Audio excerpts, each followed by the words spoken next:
Docteur Girard, vous êtes neurologue à la clinique de sclérose en plaques du CHUM et vous êtes président de l'Association des neurologues du Québec. Pourquoi avoir choisi de vous investir en recherche? En fait, ça commence pour mon intérêt pour la sclérose en plaques. Je me suis toujours intéressé à la maladie durant ma résidence en neurologie.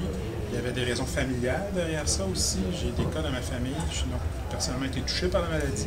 Et ça allait de soi que quand j'ai commencé ma pratique en neurologie, le choix de la sclérose en plaques, je m'étais donné un petit peu comme objectif. En fait, je me suis dit, quand j'ai commencé ma pratique en neurologie, puis j'ai fait le choix de la sclérose en plaques, que c'était probablement une des maladies pour lesquelles on pourrait avoir une réponse avant la fin de ma carrière pour les traitements. Je suis rendu à mi-carrière et j'ai toujours espoir qu'on va trouver des réponses avant que je termine. Je ne serai peut-être pas responsable de ça, mais que je participe à ça. Et en faisant de la recherche, bien, je fais un peu ma participation à ce building-là pour essayer de trouver des traitements ou aider les gens qui ont la sclérose en plaques. Vous participez à l'essai clinique pan-canadien sur l'insuffisance veineuse céphalo-rachidienne chronique et la sclérose en plaques. Pouvez-vous nous en dire plus où en est l'étude? Ben, en fait, c'était long la préparation. On est un groupe, on est 4 centres qui participent à ça, donc Vancouver, Montréal, Québec et Winnipeg. C'est un projet ambitieux parce qu'il y a des neurologues, il y a aussi des radiologistes interventionnistes. Donc, ça a pris plusieurs mois, en fait presque une année pour harmoniser le projet. Il y a eu des modifications dans les derniers mois. Et finalement, ben, on a commencé le projet de façon officielle durant l'été. Et on est content de dire qu'on a randomisé nos premiers patients, c'est-à-dire qu'à Montréal et à Vancouver, on a commencé à faire des traitements chez des patients. Donc le protocole est bel et bien lancé maintenant au Canada. Québec et Winnipeg vont suivre dans les prochaines semaines. Les derniers résultats des études ne démontraient pas une différence significative entre le nombre de sténoses chez les personnes ayant la sclérose en plaques et dans la population générale. Pourquoi trouvez-vous qu'il est quand même important de poursuivre avec cette étude? Effectivement, il y a eu des études qui ont été subventionnées par les Sociétés canadiennes américaines de sclérose en plaques. Des 7 études qui ont été subventionnées. Certaines de ces études-là qui n'ont pas démontré de différence au niveau des études du Doppler. C'était un des problèmes qu'on pensait qu'on aurait dès le départ, parce que le Doppler, c'est une technique qui a une limitation dans son utilisation à cause des difficultés d'interprétation. Mais au-delà de ça, même s'il n'y a pas eu de différence, il y a un phénomène particulier, c'est que dans le cas de l'IVCC, on se ramasse avec des gens qui ont été traités en dehors des protocoles et il y a des patients qui nous reviennent, qui nous racontent à la clinique qu'ils bénéficient du traitement. Et dans une étude italienne qui a été publiée l'année dernière, on s'aperçoit que même après 3 ou 6 mois, il y a 50% des gens qui ont eu le traitement qui disent qu'ils vont mieux, surtout dans les questions de qualité de vie, donc la fatigue, les symptômes, la fatigue, les problèmes urinaires. Donc même s'il n'y a pas de différences significatives qui ont été observées, on croit que l'étude est toujours utile pour essayer de répondre au fait qu'il y a des gens qui se sentent mieux, donc qui profitent du traitement.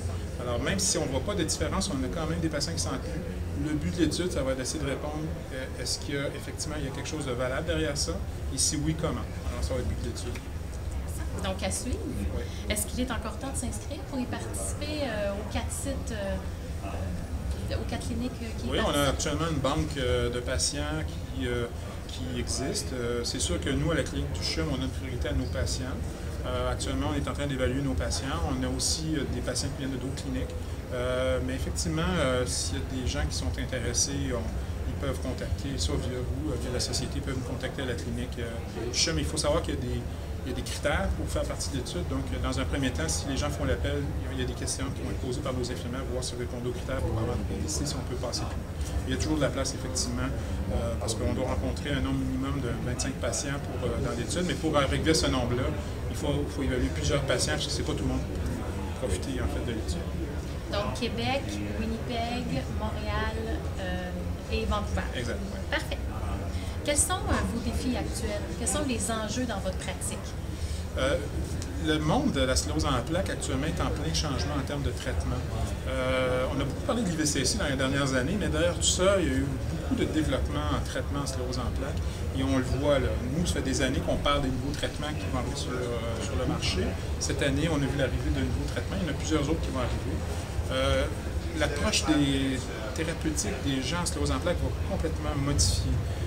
On va parler de plus en plus, pour traiter nos patients, d'essayer d'avoir une condition qu'on va être complètement libéré de la maladie, c'est-à-dire qu'il n'y aura pas de poussée clinique, il n'y aura pas de changement à la radiologie. Ça, avant, c'était un peu de la fiction, maintenant, c'est quelque chose de réaliste parce qu'on a maintenant 10 traitements disponibles pour les patients. Il y en a d'autres qui s'en viennent. Alors, le défi, ça va être de s'ajuster à ça, c'est de voir adapter le traitement pour chacun des patients. Donc, on n'aura plus un patient. Les gens qui ont sclérose en plaques, qui font l'émission prennent tout ça. Les fois pour les secondaires, on n'a rien à leur offrir.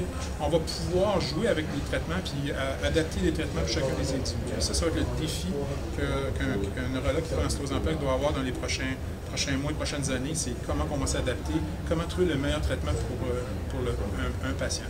Un traitement va peut-être différer d'une personne à l'autre, ça va être à nous de s'adapter à ça. Croyez-vous que ce genre de congrès contribue à l'avancement de la recherche? Quels sont les sujets qui vous intéressent le plus, que vous allez suivre au cours des prochains jours? Tout à fait. Il y a plusieurs congrès en sclérose en plaques dans le monde, mais celui-là, c'est probablement le principal congrès. C'est la plateforme la plus importante. C'est là que les gens qui font la recherche se rencontrent le plus. On a eu la chance d'avoir ce congrès-là à Montréal en 2008. C'est un congrès européen et on se croise, tout le monde en sclérose en plaques qui font de la recherche, on se connaît tous. C'est l'occasion de se rencontrer, de faire part en fait de nos avancements. Et le congrès est particulièrement prometteur. C'est sûr qu'on est au début du congrès, on pourra en reparler à la fin du congrès, mais déjà les points intéressants, il y a plusieurs présentations qui vont être présentées en fait sur des facteurs démographiques, des facteurs cliniques qui sont prédicteurs d'une bonne réponse à long terme. Il va y avoir des données nouvelles qui vont aussi présenter sur les facteurs de risque. Il y a des nouveaux facteurs de risque qui vont probablement être établis dans les prochains jours. On parle par exemple du risque de l'obésité chez les ados, le fait de consommer de l'alcool chez les ados, la consommation de sel. Alors, c'est des présentations, je vais certainement aller voir parce qu'il y a des données intéressantes qui se pointent. Et surtout, il y a beaucoup de travail qui a été fait dans les derniers mois. Il y a eu des groupes d'études, des groupes de travail qui ont essayé d'établir quels sont les nouveaux critères, quelles sont les approches qu'on doit développer pour aider les gens qui ont la forme progressive secondaire. Je dirais que 2013 va peut-être être perçu dans les prochaines années comme l'année charnière où que vraiment l'approche de la recherche a changé et on va s'intéresser de plus en plus aux gens qui ont des formes progressives. Merci beaucoup, Dr. Girard. Je vous souhaite un bon congrès. Merci, Nadine.